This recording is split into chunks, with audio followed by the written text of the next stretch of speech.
राम राम दोस्तों, जय बाबा नी गुरोली महाराज जी की जय श्री कृष्ण। तो दोस्तों, आज मैं आपको श्रीमद् भागवत गीता जी का 17वां अध्याय श्रद्धा के विभाग इसका वर्णन करूँगा। तो इसका अमृत पान का को सुने और अपने जीवन में भी इसे उतारें। तो शुरू करता हूँ।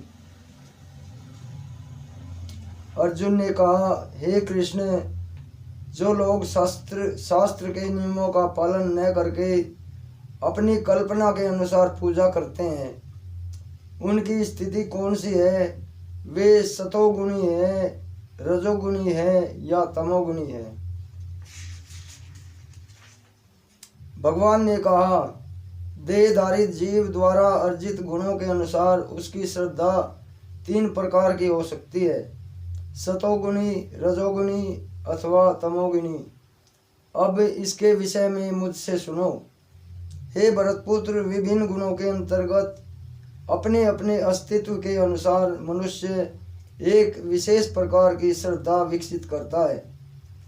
अपने द्वारा अर्जित गुणों के अनुसार ही जीव को विशेष श्रद्धा से युक्त कहा जाता है। सतोगुणी व्यक्ति देवताओं को पूजते हैं, रजोगुणी व्यक्ति यक्षों को व राक्षसों की पूजा करते हैं और तमोगुणी व्यक्ति भूत प्रेतों की पूजा करते हैं। जो लोग दंभ तथा अहंकार से आभूषित होकर शास्त्र विरुद्ध कठोर तपस्या और व्रत करते हैं, तो जो काम तथा आसक्ति द्वारा प्रेरित होते हैं, जो मूर्ख है और जो शरीर के भौतिक तत्वों को तथा शरीर के भीतर स्थित परमात्मा को कष्ट पहुंचाते हैं, वे असुर कहे जाते हैं। यहाँ तक कि प्रत्येक व्यक्ति जो भोजन पसंद करता है, वह भी प्रकृति के गुणों के अनुसार 3 प्रकार का होता है।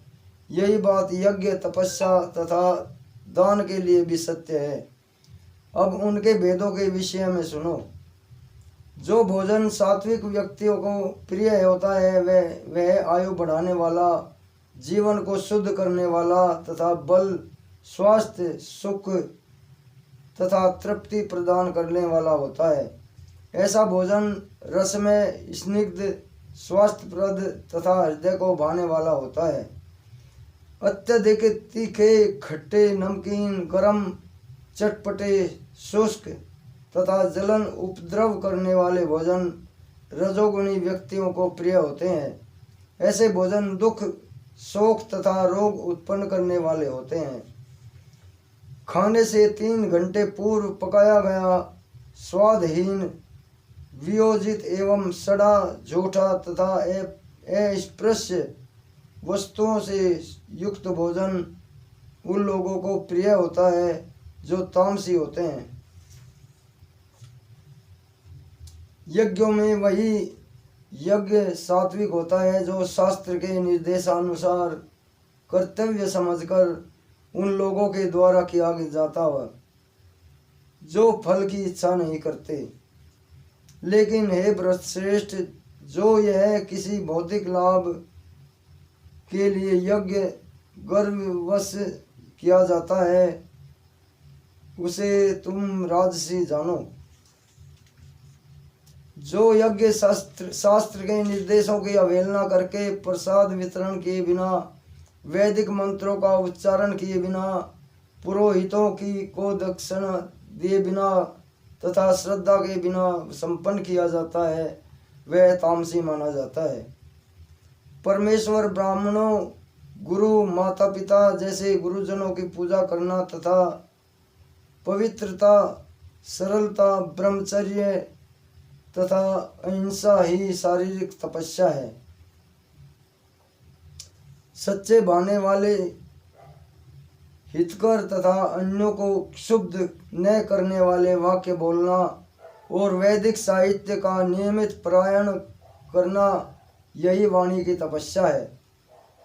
तथा संतोष, सरलता, गंभीरता, आत्मसंयम एवं जीवन की शुद्धि, ये मन की तपस्याएं हैं। भौतिक लाभ की इच्छा न करने वाले तथा केवल परमेश्वर में प्रवृत्त मनुष्यों द्वारा दिव्य श्रद्धा से संपन्न यह 3 प्रकार की तपस्या सात्विक तपस्या कहलाती है। जो तपस्या दम्भ पूर्वक तथा सम्मान सत्कार एवं पूजा कराने के लिए संपन्न की जाती है वह राजसी रजोगुणी कहलाती है। यह न तो स्थायी होती है और न ही शाश्वत होती है। मूर्खतावश आत्म उत्पीड़न के लिए या अन्यों को विनष्ट करने के या हानि पहुंचाने के लिए जो तपस्या की जाती है वह तामसी कहलाती है।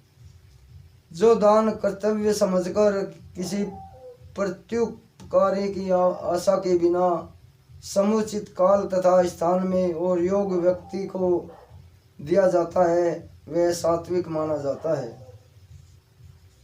किंतु जो दान प्रत्युपकार की भावना से या कर्म फल की इच्छा से या अनिच्छा पूर्वक किया जाता है वह रजोगुणी यानी राजस कहलाता है।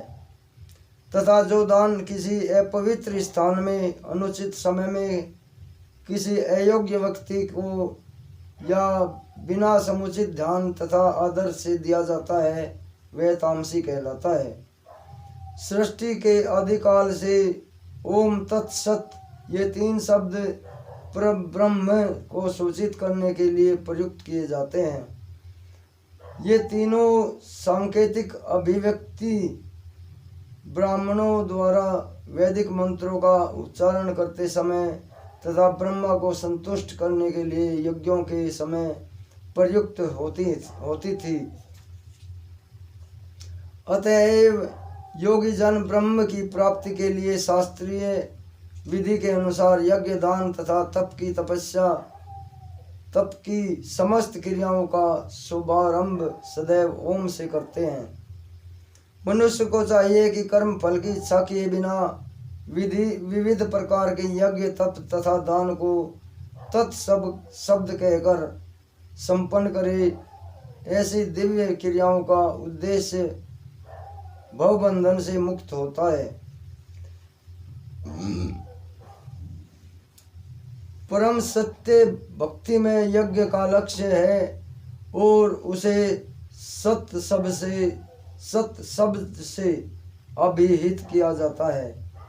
हे प्रथापुत्र, ऐसे यज्ञ का संपन्न करता भी सत कहलाता है।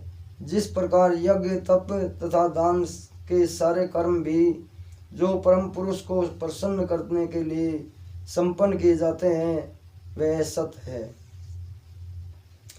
हे पार्थ, श्रद्धा के बिना यज्ञ दान या तप के रूप में जो भी किया जाता है वह नश्वर है, वह असत कहलाता है और इस जन्म का तथा अगले जन्म दोनों में ही व्यर्थ है।